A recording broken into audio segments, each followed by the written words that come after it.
CrPC 160 కింద కేటీఆర్ హరీష్ రావుకు నోటీసులు ఇచ్చారన్నారు మంత్రి జూపల్లి కృష్ణారావు. సాక్షులుగా మాత్రమే కేటీఆర్ హరీష్ రావులను పిలిచారని పేర్కొన్నారు. చట్టం ఎవరికీ చుట్టం కాదని, ఫోన్ ట్యాపింగ్ జరగకపోతే ప్రభాకర్ రావు అందుబాటులో లేకుండా విదేశాల్లో ఎందుకున్నారని ప్రశ్నించారు. సమాచారం తీసుకోవడానికే పిలిచారన్నారు. సెక్షన్ 160 సిఆర్పిసి మిమ్మల్ని నేరస్తులుగా పరిగణించలే, మిమ్మల్ని సాక్షులుగా. ఇది వాస్తవమేనా, మీరు అంటే ఎందుకు జరిగింది, ఎవరి ద్వారా జరిగింది, దీనిపైన మీ యొక్క అంటే వాళ్ళ యొక్క సమాచారాన్ని, కీలక అంశాలని, వాస్తవాలని తెలుసుకోవడం కోసం నోటీస్ ఇచ్చి పిలిచారు.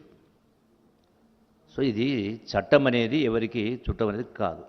దీనిలో తప్పేముంది?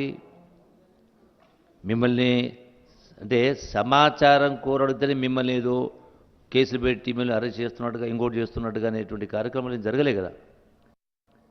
ఈ సందర్భంగా గతంలో రాజ్యాంగబద్ధంగా చట్ట ప్రకారము అంశం వచ్చినప్పుడు దానిపైన విచారణ చేయడం కోసం నోటీసు పిలుస్తారు, సాక్షిని పిలుస్తారు.